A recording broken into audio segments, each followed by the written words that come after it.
All right, so you know how sometimes you get that travel bug? Mm. Yeah, that itch to just like explore something new, somewhere exciting. Mm. Well, today we're going to Southeast Asia, Okay. and we're tackling a question that I think keeps a lot of people up at night. Right. Thailand or the Philippines? Hmm. Which one offers a more authentic experience?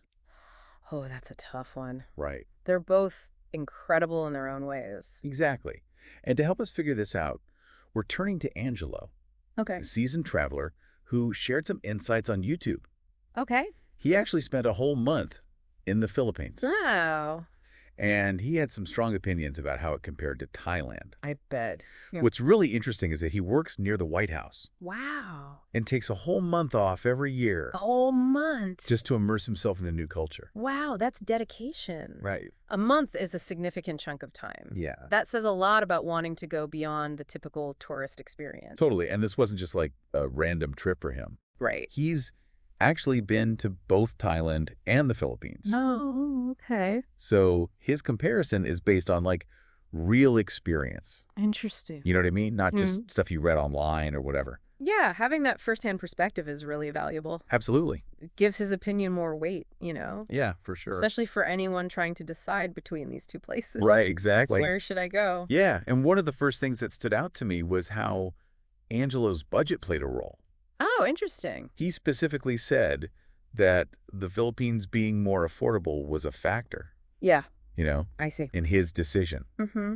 That makes sense. Yeah. Sometimes those budget limitations actually lead to really cool discoveries. Oh, totally. You know, when you can't just do the expensive stuff, you have to get more creative. Yeah. And then you end up finding these hidden gems Yes. you never would have seen otherwise. It's like the universe is pushing you to get off the beaten path. Right. So, okay, let's get into Angelo's thoughts on Thailand. All right.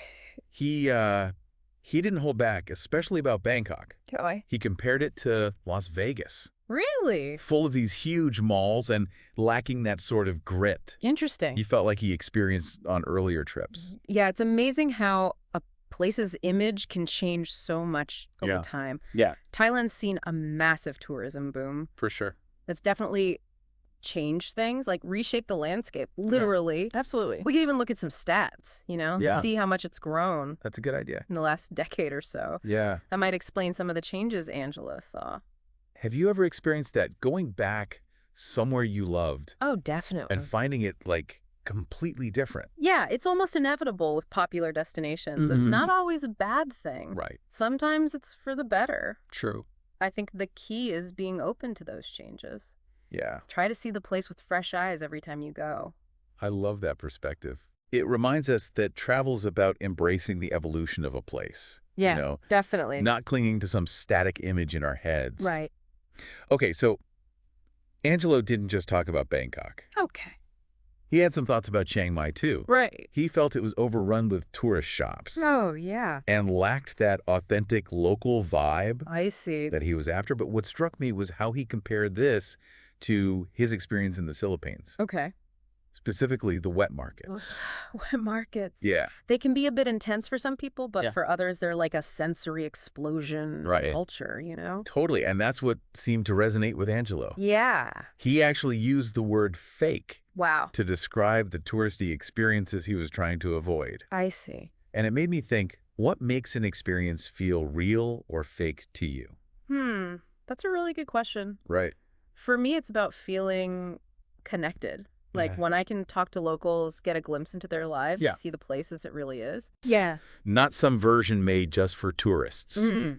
That's Yeah. when it feels authentic. Totally. It's about getting past the surface Yeah. and to the real heart of a place. Exactly. And what's interesting is Angeli didn't just visit a wet market, like as a one-time thing. Okay. He actually met the person interviewing him Oh, wow. a year before in the Philippines, Okay. which shows he's really committed to understanding the country, Yeah, repeat visits can be so amazing. right? It's like building a relationship with a place. Totally. You start to get its quirks, its rhythms, its complexities. I've totally felt that myself. Yeah. It's incredible how much deeper your connection becomes Right? with each visit. Hmm. It's like you're slowly becoming a part of the place. And that's what makes travel so powerful, right? Absolutely. It's not just about sightseeing. Yeah. It's about experiencing life in a different way. Yeah.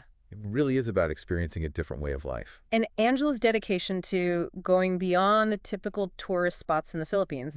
I mean, it's inspiring. It It's like is. he's on a mission to find those authentic moments. Yeah, but The totally. ones that really resonate with him. Yeah, And it's not just about the culture. right. He's also drawn to the natural beauty. Mm-hmm. He talks about this beach, Dumaloan Beach, Oh, yeah. and he compares it to Fiji, Wow. which is a pretty big compliment. Yeah, that's saying something. Right. From someone who clearly values authenticity. It's funny how he found this place. It wasn't through a guidebook or anything. It was a tip from another American expat living there. Oh, wow. It just shows you sometimes the best travel experiences come from those unexpected connections. Absolutely. Those local insights you wouldn't get otherwise. Like having your own personal guide Right. to all the secret spots. Exactly. Speaking of hidden gems, Okay. let's talk about food. Right. Angelo admits that Thai food, Mm-hmm. might be a bit more famous, Yeah. but he really enjoyed Filipino cuisine, Okay. especially pancits Oh, yeah, the noodles. The noodle. So and the seafood. it makes you think, right? Mm-hmm. What are we missing out on by sticking to the familiar? Totally. Trying new foods, even if they're strange, Yeah, can be so rewarding when you travel. absolutely. It's a chance to expand your palate, challenge your ideas about food, connect with the culture on a deeper level. I couldn't agree more. Yeah, Food is such a powerful way to understand a culture. for sure. And let's be real, sometimes those adventures Mm-hmm. come with a little digestive discomfort. Right. The traveler's curse. Angelo even mentions getting a stomach bug. Oh, the inevitable. Yeah, It happens to the best of us. I've definitely had my share of those. Yeah. What was I thinking? Yeah. Moments with food. I know. But it's all part of the experience, right? Totally. But going back to Angelo's preference for the Philippines, Okay. he kept using the word fake Yeah. to describe the touristy stuff he was trying to avoid, especially in Thailand. Right. And it makes you wonder, are those experiences really fake? That's an interesting question. Or is it more about the traveler's attitude? I think it's more complex than just labeling something as real or fake. Okay. Even in touristy areas, you can find pockets of authentic local life Right. if you look for them. Mm. It's about being curious, talking to locals, being open to things Yeah. that might not be in the guidebooks. So being an active participant, Exactly. not just a passive observer? I think what Angelo was reacting to was that feeling of being catered to in a way that felt inauthentic. Yeah. He wanted to experience the Philippines on his own terms, Right. not through some prepackaged lens. Like he was looking for those raw, unfiltered moments Yes, that exactly. show the real essence of a place. Those moments that make you feel like you're really connecting with the place and its people, Yeah. not just ticking off boxes on a list. And it sounds like he found that in the Philippines, whether it was in the wet markets, on the beaches, or just everyday interactions. Right. His enthusiasm is contagious. It is. It makes you want to go experience it for yourself. Totally. But I think the key takeaway here is that authenticity is different for everyone. Right. What feels real to one person might feel staged to another. That's so true. There's no one definition of authentic travel. It's about figuring out what resonates with you. Exactly. Makes you feel truly connected to a place. And Angelo's story reminds us that sometimes those experiences are in the less explored parts of the world. Yeah. The places that haven't been completely taken over by tourism. And it's not just about the destination. Right. It's about how we approach travel.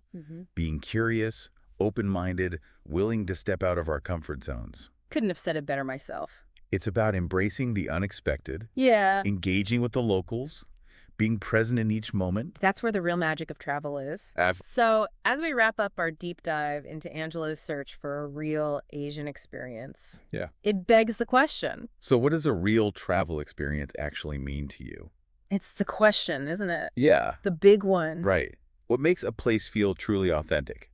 Not just some show for tourists. It really is the million-dollar question. It is. And I think the answer is different for everyone. That's true. There's no single definition. Right. When it comes to travel, it's so personal. It really is. For some, it might be about pushing their limits, Yeah. like trekking through the jungle or climbing a mountain, testing their endurance, Yeah. connecting with nature.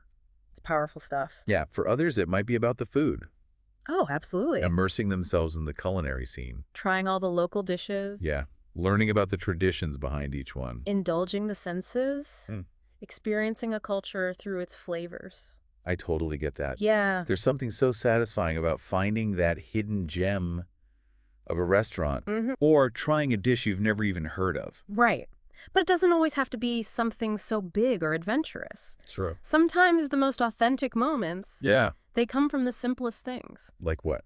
Like chatting with a local shopkeeper, getting lost in a market, stumbling upon a festival you didn't even know about. Those unscripted moments that show you the real heart of a place. They make you feel like you're really experiencing it, not just seeing what's in the guidebook. As it is, not as it's presented. Exactly. Yeah. So as you plan your next trip, whether it's Southeast Asia or anywhere else, think about what really matters to you.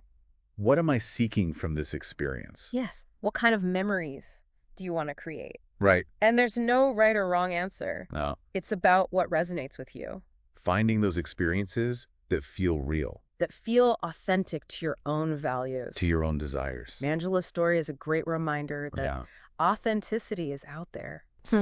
It's waiting to be discovered. Sometimes in the most unexpected places. Often it's just about being open to the journey. To the surprises along the way. And if you want to hear more about Angelo's adventures, you can check out his YouTube channel. What's it called?